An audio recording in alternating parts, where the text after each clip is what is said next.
చాలా బాధాకరం, దుఃఖం. తెలుగు చలనచిత్ర పరిశ్రమ కాదు, భారతీయ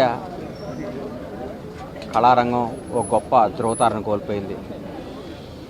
కోటా బాబాయ్ మహోన్నత నటుడు. నాకు తెలిసి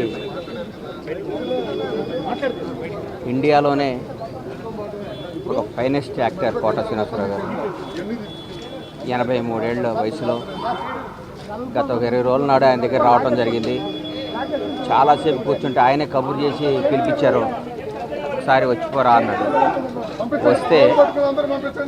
వస్తే ఆయన విషయాలు చెప్పుకుంటూ వాళ్ళ మనవాళ్ళ నంబర్ నాకు ఇచ్చి, నా నంబర్ వాళ్ళ మనవాళ్ళకి ఇప్పించి, అరే ఎప్పుడు ఏ అవసరం ఉన్నా ఈ పిల్లలు కొద్దిగా రెస్పాన్స్ ఇస్తుంటారా అన్నాడు. ముందు నాకు బాధ్యత చెప్పాడేమో అనిపించింది.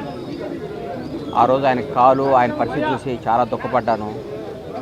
ఎందుకంటే ఆయన నటుడిగా ఆయన చేసిన పాత్రలు, ఆయన చేసిన విధానం, ఆయన జరిగిన జీవన శైలి, ఆయన బతికిన జీవన శైలి ఓ అద్భుతం. ఆయన కోల్పోవటం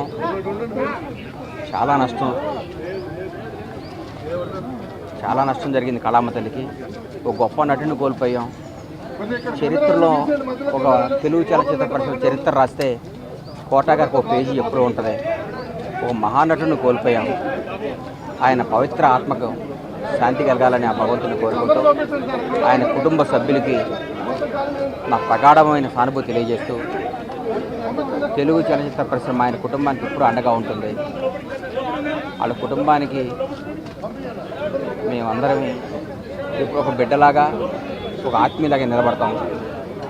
ఎక్కడున్నా ఆయన ఆశీస్సులు మాకు ఉండాలని, ఆయన ఎక్కడున్నా చల్లగా ఉండాలని భగవంతుడు కోరుకుంటూ సెలవు తీసుకుంటాం. Thank you.